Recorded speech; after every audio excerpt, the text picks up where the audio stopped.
Ахмети се јави, повторно се јави. По кој знае кој пат баба, како што го нарекуваат некои од неговите сопартици, ни се заканува со улици, протести, радикализации и нормално војна. И по кој знае кој пат институциите молчат. Ја не знам што се чека. Дуи на вистина да направи некоја белја во обид да се спаси од криминалите и повторно да ни се врати на власт. До кога ќе ги трпим овие закани на Ахмети за таа негова рѓава пушка и неговите чизми на таванот? И сега зошто? Затоа што повторно еден од неговите соработници кои беа на власт во изминативе 20 на години заврши зад решетки.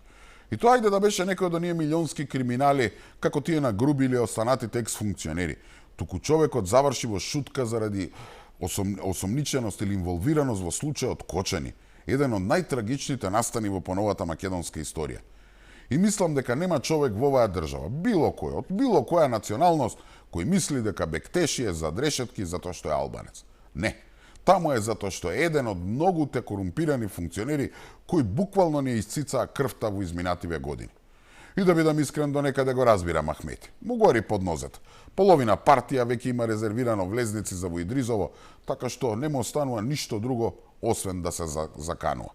Само што оваа негова револуционерна во наводници патетика не пали веќе кај никого. Па дури ни кај самите членови на ДУИ, а не пак кај албанците во Македонија. И видете која му е заканата. Ке излегол на улица ако Бектеши се најде на списокот со обвинеци. Значи не го брани со аргументи, не слушнавме докази дека е невин, ништо од тоа, туку едноставно. Ако го обвините, ке излеземе на улица и ке правиме беј. Па немојте ви се молам. Ајде тогаш сите нека прават така. Ако ве обвинат за нешто, за некој криминал, соберете десетина души, затоа што повеќе од ова Ахмети не може да собере, па излезете на улица и заканувајте се со војна. Затоа што ете според ДУИ, улицата е партиски паркинг. Да не беше трагично, ќе беше комично.